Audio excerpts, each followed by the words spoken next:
Wassail, wassail, wassail. That's a powerful thing when you say wassail, wassail. I feel like I should be drinking from the skulls of my enemies when I say that, and probably I should because it's an Anglo-Saxon expression, which means to your health. And so from that we get wassail or wassail, which is it's a kind of mulled cider, and so that's what we're going to make today. Here we come a wassailing among the leaves so green. Oh, here we come a wandering so fair to be seen. Love and joy come to you, and to you your wassail too, and God send you a happy new year. Let's talk about cider, just briefly. Mulled cider is assuming that we're starting from hard cider.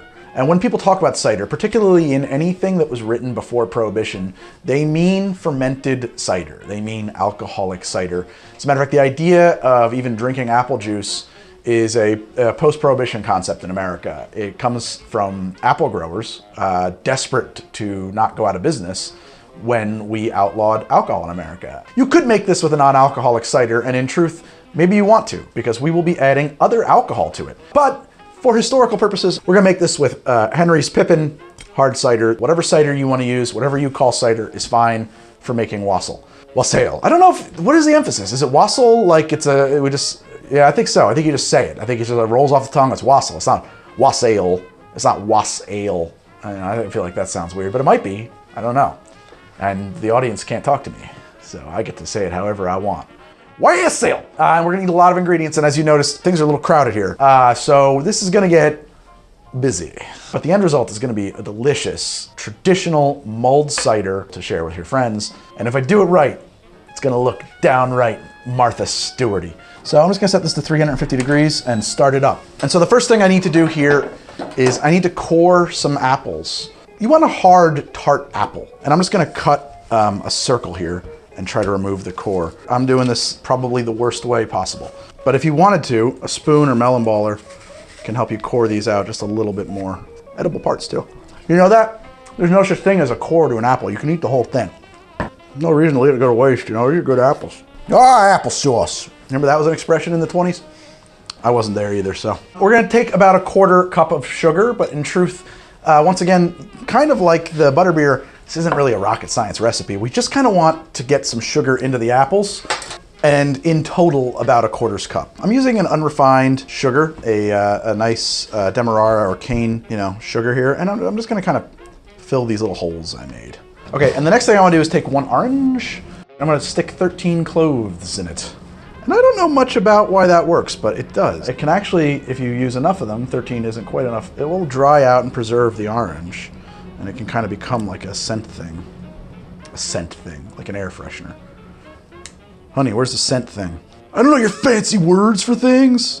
So we're gonna take these 4 sugared up apples and my 1 13 cloved up orange, and we're gonna put it in my oven. Put this in here, 2, 3, 4. Got news for you, this oven mitt, not rated to this temperature. Oh, it's a righty. Of course it is. Left-handed man can't get a break in this world. Normally you would cook that at 350 for about 40 minutes, but it also, you gotta use your eyes because it's very easy to overcook apples. They're a big part of the look of this recipe, so we don't want them to just melt. We're gonna add our liquids now to this pot and get them simmering, or just shy of simmering. In this case, it's cider. And I gotta say, I bought this cider for the show the other day. I have not tried it yet, but I've been so thirsty ever since I picked up these bottles. I've just been dying to try it. That's nice, that's tart. So, and then there's a couple different ways to spike this, so to speak. I'm actually gonna do what I think is a little bit more traditional. We're gonna do a split of port and Madeira wines. And since we're waiting here cooking, I think the thing to do when you're cooking with sherry and port is to drink it. I'm curious to know how these very fine vintages compare. I don't have a glass, so I'll sample these the real classy way, as God intended. It's sweet, raisiny, delicious. I like it. And this is Madeira. I usually love Madeira. A little different, a little bit the same. It's like the same, but in the direction of a Marsala. This has measurement marks on it, so I'm gonna use this ladle because I'm trying to make do with the tools that are at hand, and we're trying to. So we want about a 1/4 cup of each. My pours might be a little bit heavy on this. We're gonna grate in some nutmeg and some ginger now. You can use a powdered ginger for sure. I'm going with this. Looking for about a teaspoon of fresh nutmeg and a tablespoon of ginger. Kind of your stock Christmas spices, right? Now I want to add 2 whole cinnamon sticks and 6 whole allspice berries. We could use powdered allspice. Much more likely to find that at the grocery store. Hit that with a whisk. Just make sure everything's nicely integrated. So what I want to do now is I'm going to put 6 egg whites into my power mixer, and I'm going to put the yolks in here. We're going to need to beat our egg whites into stiff peaks. Okay, so we're just going to set these guys to go crazy. This is going to make these into stiff peaks, and I'm just going to lighten these by manually whisking. Now, my wassail is starting to steam. That's critical. I want to watch that carefully because we don't want it to boil. We definitely do not want this to boil. If you're wondering, it's the process of emulsifying the egg, much like you would in an egg white cocktail. This is actually about the color I'm looking for, kind of a mustardy color. I'm done with that. These are not yet stiff peaks, so I'm going to take this as an opportunity to check my apples. And they are close to done. Whew, boy, oh boy. The next thing I want to do is combine these eggs and such. So we're going to fold the yolks into the whites. I don't really know what that means, to fold. So maybe I'm doing this wrong. I kind of think it means lightly mix. All right, so now I want to temper the eggs with about 1/2 cup of our wassail. Let that combine for a moment. And so the other thing I want to do now is all of these spices are floating on the top. I'm going to skim them off with my tea strainer. You could have done this a different way. We could have made a sachet with some cheesecloth, and they even make like pre-made bags, like spiced tea bags. I didn't do that. I'm just scooping them off. Same thing. It's all about your personal preference, because the real star of how to drink is you.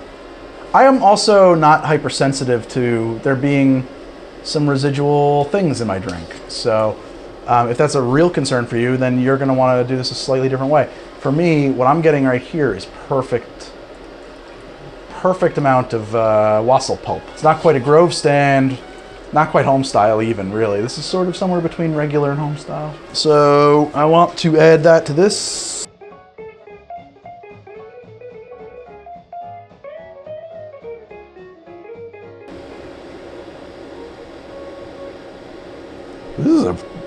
This is not good. We got to go the other direction. This is crazy. Oh no! So I've poured my wassail back into this pot, and we're seeing that I should have done some math about how daggone large this is. I have this David Wondrich punch bowl, very lovely, and that's what I'll be serving my wassail in. Very traditional looking thing. The other thing I want to do first even is add to this bowl our fruit.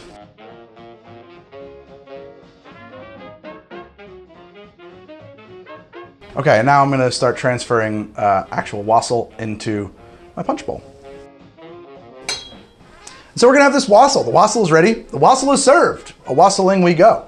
You wouldn't want to just put this against the wall on a sideboard or a media console or something like that for people to walk over. Ideally, you should sit down at the table with friends, put this in the middle, and all sit around and drink it. And that's the function of these small glasses, too. The idea was that you would have to continually revisit so that as to remain sociable. It's really tart. Wow. That is so surprising. Tart and appley. My God, that's nice. Maybe a little touch sour, but not in an unpleasant way at all. The ginger is very present. I think it could be sweeter. I think that you could have put a 1/4 cup to 1/2 cup of sugar in with the egg yolks. It really does warm you on the inside. But let's go crazy. Let's see how it is with a little cognac in there. I mean, it is the holidays after all. If not now to bust out our cognac, then when? A little short snort there in my glass.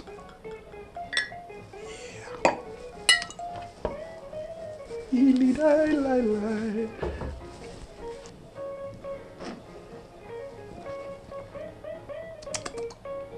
That's a little hotter. It's got some fire in there now. Oh, actually, I really like that. Got a 1/2 ounce of cognac in a 3-ounce glass of wassail. This goes a long way. I'm being told that there's a problem with my lip. So today on How to Drink, we made wassail. Wassail. It is a mulled cider with warm spices and eggs. This fills your body with warmth. and just welcomeness and sleepiness. And it just is, this is a warm blanket and comfy slippers by the fire kind of drink. That's what this is. You're not going to want to do a whole lot after you drink a bunch of it. You're just going to lie down and ignore your family. I like the tradition of a drink like this. I love the idea of a communal drink shared in the winter months, going back 200 or 300 years. The winter was a deadly, dangerous time. You don't know cold. The idea of a drink like this, that people struggling to survive find time to come together and share the bounty of their harvest and swap tales, burn a light against the raging darkness outside, and hope for spring. I like that. I think that's a good thing, and I think we need more drinks like that. I encourage you to make wassail for your holiday party, and let me know how you make it. Thank you so much for watching. I hope you're having a great holiday. If you'd like to hear from me, I'm on Twitter at How to Drink with the number in the middle, and I'm also on Instagram at the same place with a number in the middle. I have a Patreon at patreon.com/howtodrink, and if you really like the show and you want to see more of it, and I love it when I get weird, I get real weird over there. Hope you like the show, and if you do like the show, please subscribe, and if you do subscribe, turn on notifications. Did you know that you have to do that? That's crazy to me. I figured if you subscribed, that was it. That's the whole point. Nope, you have to subscribe and turn on notifications. What is the point of subscribing without notifications turned on? What are you doing, YouTube? What are you doing? Happy holidays, make some wassail. I'd love to hear about your recipe. I'll see you guys next week with another cocktail. Can I get a fork so I can just eat these apples? I don't know if there's any way to recreate this without... Oh yeah.